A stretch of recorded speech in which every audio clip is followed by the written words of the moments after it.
নমস্কার, আমি Ripon Roy, pneumology specialist. Destiny by Ripon রায়ের ইউটিউব চ্যানেলে আপনাদের সবাইকে স্বাগত। আজ 8 নাম্বার সম্বন্ধে আলোচনা করব। যাদের জন্ম 8, 17 এবং 26 তারিখে, এই ধরনের ব্যক্তির অনেক সংঘর্ষের মধ্যে দিয়ে যাবে এদের জীবন। কিন্তু যদি আপনি একটু সৎভাবে বা ইমানদারিতে কাজ করেন বা প্রার্থনা করেন, তবে কিন্তু আপনি ভালো পলিটিশিয়ান হতে পারবেন এবং ভালো বিজনেসম্যানও হতে পারবেন। আপনার কিন্তু প্রপার্টি থেকে প্রচুর প্রফিট হবে, তাই আপনি রিয়েল এস্টেট ব্যবসায়ও কিন্তু যেতে পারেন।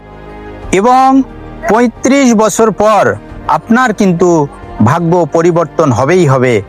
এর সঙ্গে সঙ্গে আপনার যদি ডেস্টিনি নাম্বার ভালো হয়, তবে কিন্তু সোনায় সোহাগা।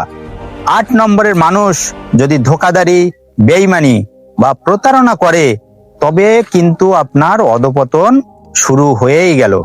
তাই 8 নম্বরের ব্যক্তিরা একটু সাবধানে থাকবেন। 8 নম্বরের ব্যক্তির কিন্তু বন্ধু অনেক কম হয়, কারণ এরা খুব চিন্তা ভাবনা করে বন্ধু করে। এবং 9 নম্বরের সাথে এদের কিন্তু ভালো বন্ধুত্ব হয় না, 7 নম্বরের সাথে এদের ভালো বন্ধুত্ব হয় না, 6 নম্বরের সাথে মোটামুটি ভালো বন্ধুত্ব হয়, আর 5 নম্বরের সাথে এদের খুব ভালো বন্ধুত্ব হয়। তাই এদের সম্পর্ক খুব ভেবেচিন্তে হয় এবং এদের লাকি নাম্বার খুবই কম হয়। এদের লাইফে খুব উপর নিচে হয়। খুব ভালো উকিল, খুব ভালো জজ এবং আইপিএস অফিসার হয় কিন্তু এই 8 নম্বরের ব্যক্তিরা। তাই আপনার ডেট অফ বার্থ নাম্বার কমেন্টে লিখে জানান এবং ডেস্টিনি বাই রিপন রায়ের চ্যানেলটি সাবস্ক্রাইব করুন এবং শেয়ার করুন। ধন্যবাদ।